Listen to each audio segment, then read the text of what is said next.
you so much and welcome to today's broadcast. My name is Lebo Mothlabane, and yeah, man, as you all know, today's broadcast is sponsored by Promotions. I will talk about them a bit later in the show, but yeah, we have a jam-packed.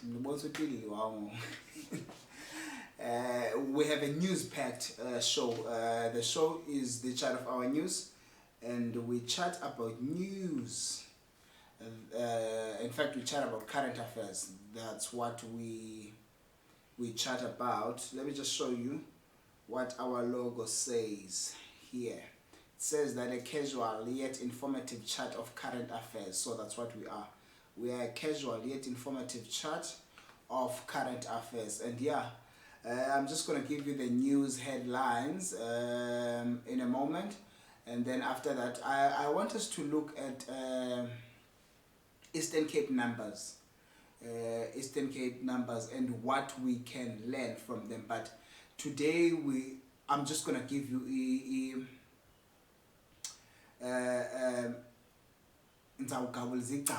let me put it like that.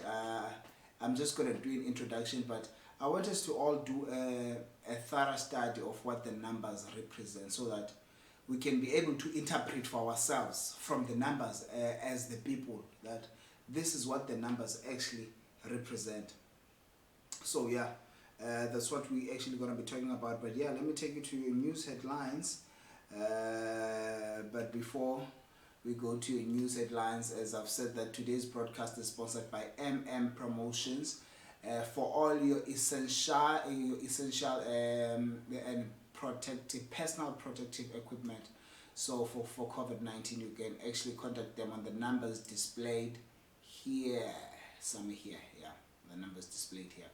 So yeah, you can contact them on those numbers. They have all the things that you see on the screen: sanitizers, a mask. They actually made this mask as well. So they even have infrared thermometers to screen people. So yeah, do check them out when you got time.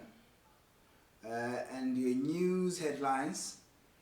And in the news headlines, the United Reformed Church of South Africa in Fort Beaufort, they had a drive giving back to the people. I was actually happy to see the church actually giving back. Yeah, because that's something that people have actually been talking about on social media, that the church does not actually give. So it's actually good to see the church actually doing the giving. Minister Mkhize has come out to say that the essential workers in the Western Cape and funerals in the Eastern Cape are driving factors for the rise in infection. Well, you will know that in Cape Town, a number of stores, when I say a number, I mean a number. There's quite a number of stores that are closed because workers tested positive. Some have actually passed on. Yeah. And in the Eastern Cape, there was the funeral in Port St. John's. There was the funeral in BE, and yeah, there's quite. And you've seen scenes of taxis from Cape Town coming to funerals. You've had syndicates of even fake funeral permits. So yeah, that's what's up. And 30 BCM schools were vandalized during the lockdown period. I don't know what's up with people. What does the lockdown have to do with vandalizing school? I need someone to balance me here very quickly. In the first place, aren't we supposed to be at home? How do we even go out to vandalize schools? For the why?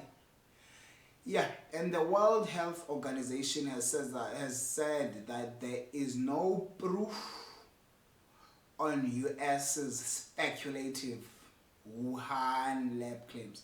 Now, the US came out to say that the coronavirus, actually did not originate where the Chinese government says it originated from. which is a wet market in Wuhan. But it originated from the Wuhan Institute of Virology. So yeah, that's what they're saying, and Donald Trump said actually in an interview that there is evidence, but the World Health Organization says that there is actually no evidence at this point in time. So we'll actually have to wait and see, but we'll keep you posted. We'll keep you posted. Yeah, and what else do I want to show you? Okay, cool. Yeah, I think that's all for your news headlines. That's all for your news headlines. And in other news, for all your personal protective equipment, you can actually call Promotions on 079 986 4886. Yeah, and 071 221 4879. You can actually call them, or just visit them here on Facebook. Promotions, search them here on Facebook and make your order. They can even do this for you. Make you a very nice one like mine. Right. Now, I don't want to say the big story, but the main story of today's broadcast is that I wanted us to look at the numbers, starting with not with the our latest numbers. Remember, the numbers that we have are those of the 4th of May, but I want us to actually start with the numbers of the 3rd of May, the numbers of the 3rd of May. And I want us to notice something from the Eastern Cape. Well, in front of me, I have these numbers from the first, and in the Eastern Cape. What's very interesting, one thing I want us to look at is the recoveries that we have in the Eastern Cape. Vis-a-vis the number of cases that we have, and also if we look at the same numbers for provinces like Gauteng, and also even the number of deaths for provinces like Gauteng, and also for provinces like Northern Cape, like your Free State.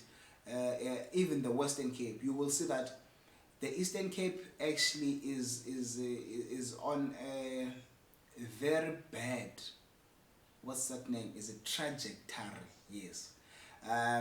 But we're gonna go and actually make a graphic presentation of what I'm actually talking about, so that you yourself can be able to see what I'm actually talking about in terms of these numbers. That the Eastern Cape is actually on a very, very bad trajectory.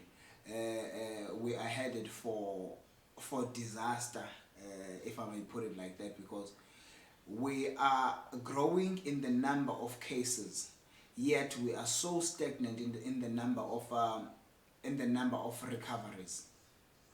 Just to make an example, if we just compare what the number of recoveries versus the number of cases for the Eastern Cape and for Gauteng, you will see that Gauteng on the 4th of May, in Gauteng they had 1,661 cases that have been recorded, yet they had 979 recoveries. Now you minus that number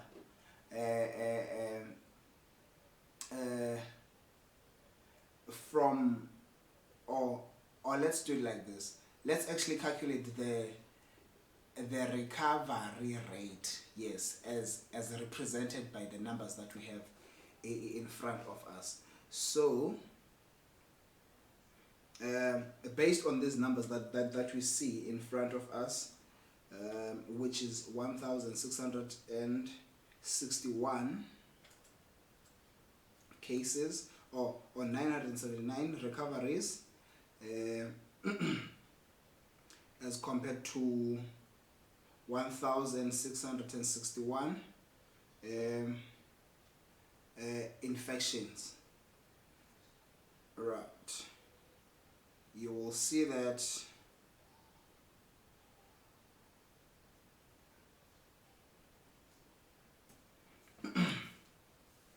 about 58%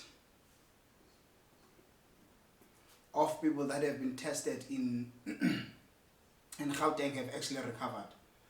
That's what the numbers are, based on the numbers as of the 4th of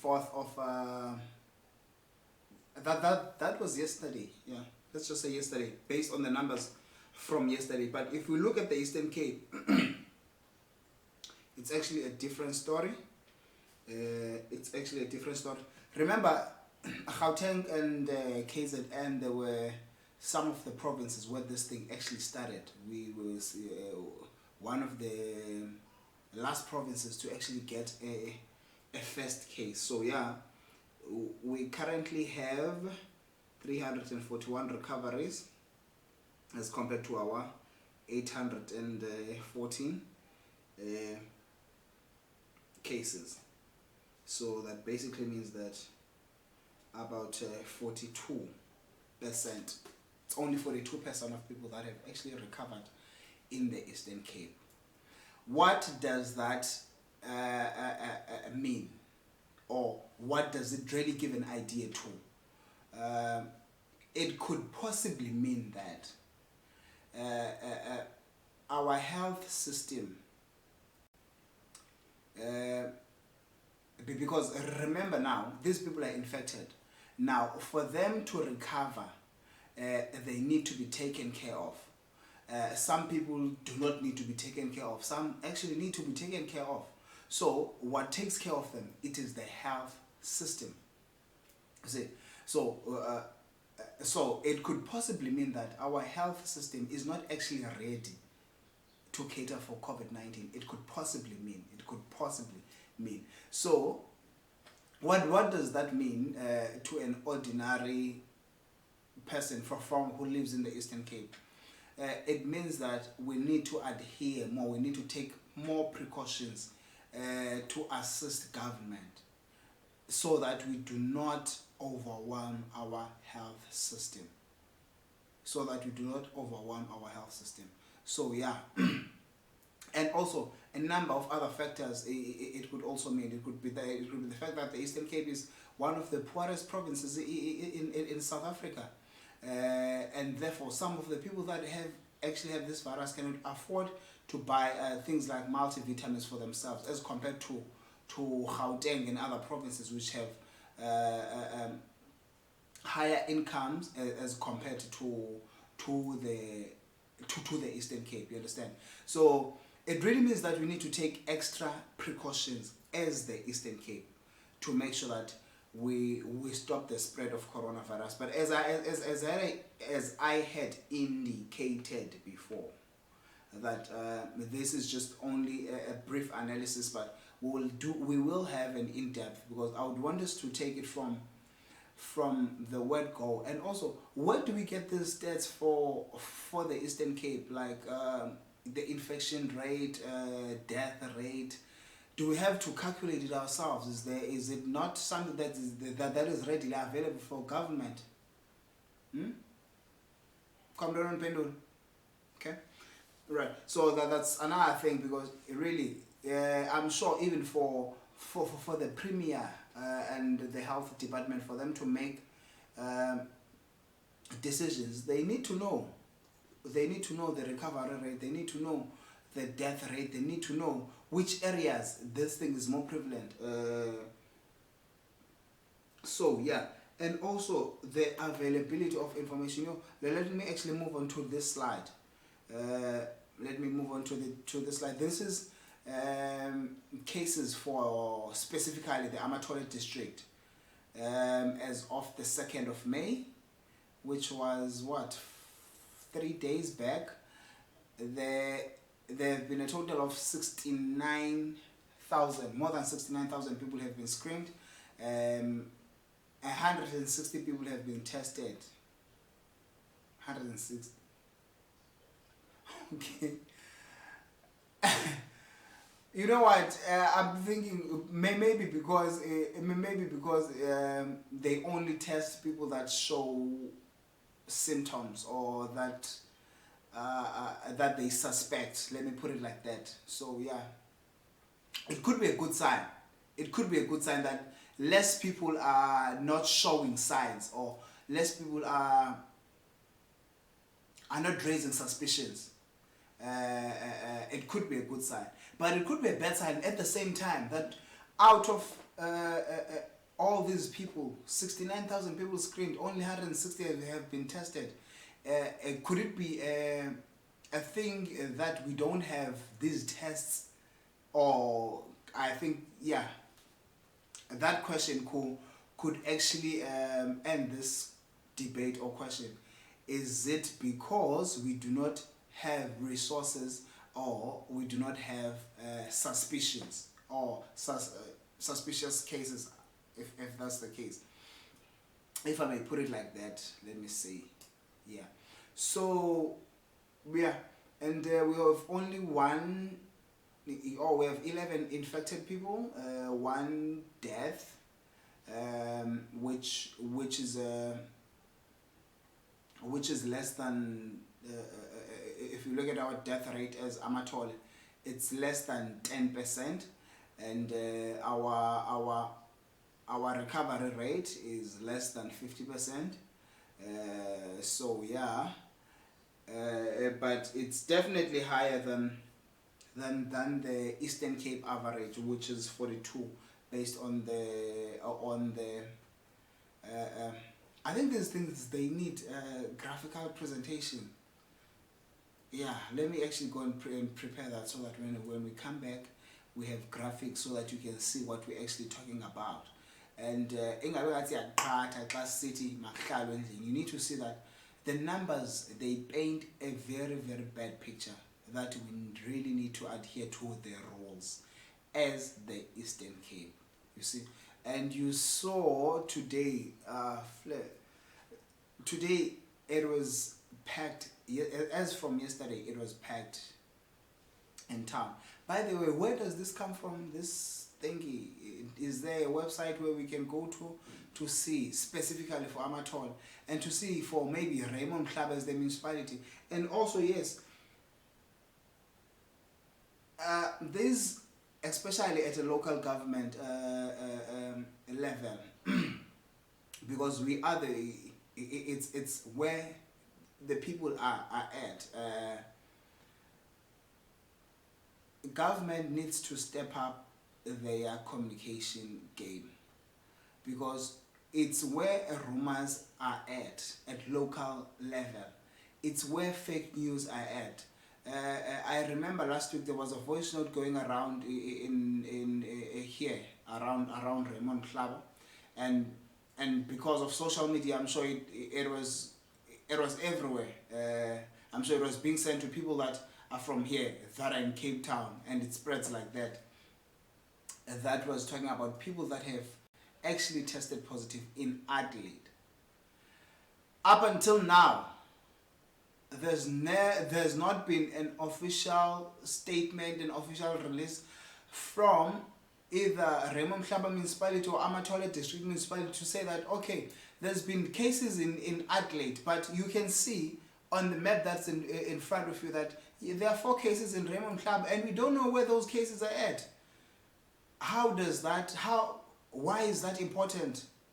That is important because people out there still think that, I was talking to some of the volunteers from the Department of Transport that are ushering people in these bay points, and yeah, on that note, big up to MEC Wes Wetikana for that initiative. It really is assisting.